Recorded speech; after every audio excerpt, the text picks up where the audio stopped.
সোমবারও রাজ্যের বিভিন্ন জেলায় বিক্ষিপ্ত বৃষ্টি। আলিপুর আবহাওয়া দপ্তর জানাচ্ছে বঙ্গোপসাগর থেকে প্রচুর পরিমাণে জলীয় বাষ্প ঢুকেছে দক্ষিণবঙ্গে। 28, 29 ও 30শে জুলাই দক্ষিণবঙ্গে মৌসুমি অক্ষরেখা সক্রিয় থাকায় ঝোড়ো হাওয়া এবং বজ্রপাতের সম্ভাবনা রয়েছে।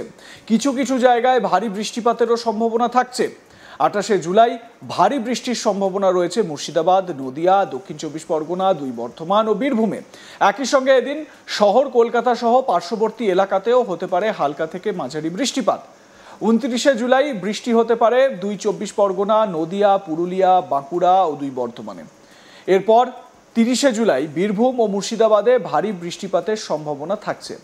অন্যদিকে উত্তরবঙ্গের ক্ষেত্রেও ঢুকছে জলীয় বাষ্প। 28শে জুলাই ভারী বৃষ্টির সম্ভাবনা থাকছে কালিম্পং, মালদা ও দক্ষিণ দিনাজপুরে। এছাড়াও অনেক জায়গায় রয়েছে হালকা থেকে মাঝারি বৃষ্টিপাতের সম্ভাবনা। 29শে জুলাই ভারী বৃষ্টিপাতের সম্ভাবনা কোথায় কোথায় রয়েছে? উত্তর দিনাজপুর, দার্জিলিং, জলপাইগুড়ি জেলাতে। এছাড়া বাকি জায়গায় মাঝারি বৃষ্টিপাতের সম্ভাবনা।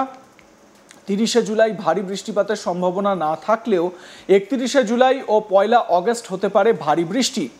1 আগস্ট ভারী বৃষ্টির সম্ভাবনা রয়েছে জলপাইগুড়ি, আলিপুরদুয়ার, কোচবিহার জেলায়। 2 আগস্ট আলিপুরদুয়ার, জলপাইগুড়িতে ভারী বৃষ্টিপাতের সম্ভাবনা রয়েছে। মূলত ওই সময় নতুন একটি সিস্টেম তৈরির সম্ভাবনা থাকছে, আর সেই কারণেই 1 তারিখ ও 2 তারিখ ভারী বৃষ্টিপাত হতে পারে, এমনটাই পূর্বাভাস দেওয়া হচ্ছে। মোদ্দা কথা হচ্ছে গিয়ে বঙ্গোপসাগর থেকে প্রচুর পরিমাণে জলীয় বাষ্প ঢুকেছে বাংলায়, এবং যখনই বঙ্গোপসাগর থেকে এই জলীয় বাষ্প ঢোকে তখন আপনারা খেয়াল করে দেখবেন গাঙ্গেয় পশ্চিমবঙ্গ, অর্থাৎ যে জায়গাটা থেকে হুগলি নদী বয়ে যাচ্ছে বা গঙ্গা বয়ে যাচ্ছে, তার পার্শ্ববর্তী যে জায়গাগুলো রয়েছে, যেমন কলকাতা, হাওড়া, হুগলি, নদিয়া, এই সমস্ত জায়গা, মুর্শিদাবাদ, এই সমস্ত জায়গাগুলোতে মানে দক্ষিণবঙ্গের বিস্তীর্ণ এলাকায়, একই সঙ্গে পশ্চিমাঞ্চলের যে জায়গাগুলো রয়েছে, যেরকম বাঁকুড়া, মেদিনীপুর রয়েছে, তার পাশাপাশি ঝাড়গ্রাম রয়েছে, এই জায়গাগুলোতে, পুরুলিয়া, এই জায়গাগুলোতেও কিন্তু প্রবল বৃষ্টিপাত লক্ষ্য করা যায় বছরের এই সময়টায়। এমনিতেই এবছর বৃষ্টিপাতের পরিমাণ অত্যাধিক বেশি। গত বছরের তুলনায় এবছর বৃষ্টিপাত বেশ ভালো রকমই হচ্ছে দেখা যাচ্ছে, এবং বর্ষার যে স্পেল, সেই বর্ষার স্পেল লক্ষ্য করা যাচ্ছে যে খুব সুন্দরভাবেই চলছে। মানে যেরকম পরিমাণ বৃষ্টিপাত হওয়া উচিত বলে মনে করেন বিশেষজ্ঞরা, সেরকমই বৃষ্টিপাত হচ্ছে। মাঝে মধ্যে 2-1 দিন তীব্র গরম, খটখটে রোদ, আপেক্ষিক আর্দ্রতা বেড়ে যাওয়া, এই সমস্ত বিষয়গুলো থাকছে, কিন্তু তারপর আবার দেখা যাচ্ছে যে নিম্নচাপের কারণে বা যে ঘূর্ণাবর্ত বা সাইক্লোনিক সার্কুলেশন তৈরি হয়েছে বঙ্গোপসাগরে, সেটার জন্য বৃষ্টিপাত হচ্ছে দক্ষিণবঙ্গের বিস্তীর্ণ জেলায়, এবং উত্তরবঙ্গেও কোনো কোনো জায়গাতে দেখা যাচ্ছে বৃষ্টিপাত হচ্ছে।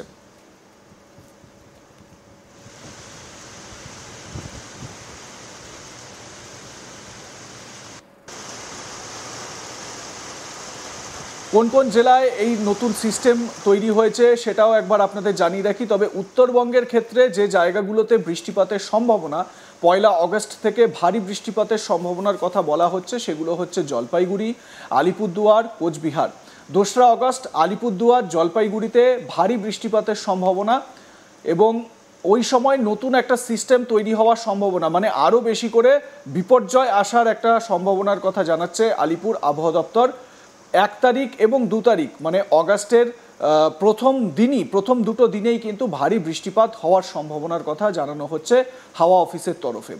অন্যদিকে দক্ষিণবঙ্গের বিভিন্ন জায়গাতেও বৃষ্টিপাতের সম্ভাবনা। দক্ষিণবঙ্গের বিস্তীর্ণ এলাকায়, যেরকম 2 চব্বিশ পরগনা, নদিয়া, পুরুলিয়া, বাঁকুড়া, 2 বর্ধমান। 30শে জুলাই যেরকম বীরভূম, মুর্শিদাবাদে ভারী বৃষ্টিপাতের সম্ভাবনার কথা জানানো হচ্ছে। এছাড়াও 29শে জুলাই যেরকম বললাম যে 2 চব্বিশ পরগনা, কলকাতার একেবারে সংলগ্ন এলাকা, দক্ষিণ চব্বিশ পরগনা, উত্তর চব্বিশ পরগনা, নদিয়া, পুরুলিয়া, বাঁকুড়া, পূর্ব ও পশ্চিম বর্ধমান, এই জেলাগুলোতে ভারী বৃষ্টিপাতের সম্ভাবনার কথা থাকছে।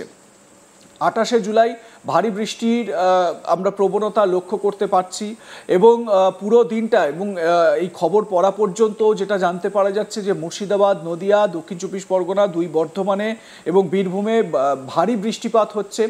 একই সঙ্গে কলকাতা সহ পার্শ্ববর্তী এলাকাগুলোতেও ভারী বৃষ্টিপাতের ছবি লক্ষ্য করা যাচ্ছে। 29শে জুলাই বৃষ্টি হতে পারে 2 চব্বিশ পরগনা, নদিয়া, পুরুলিয়া, বাঁকুড়া, 2 বর্ধমানে। এরপর 30শে জুলাই বীরভূম ও মুর্শিদাবাদে ভারী বৃষ্টির সম্ভাবনা।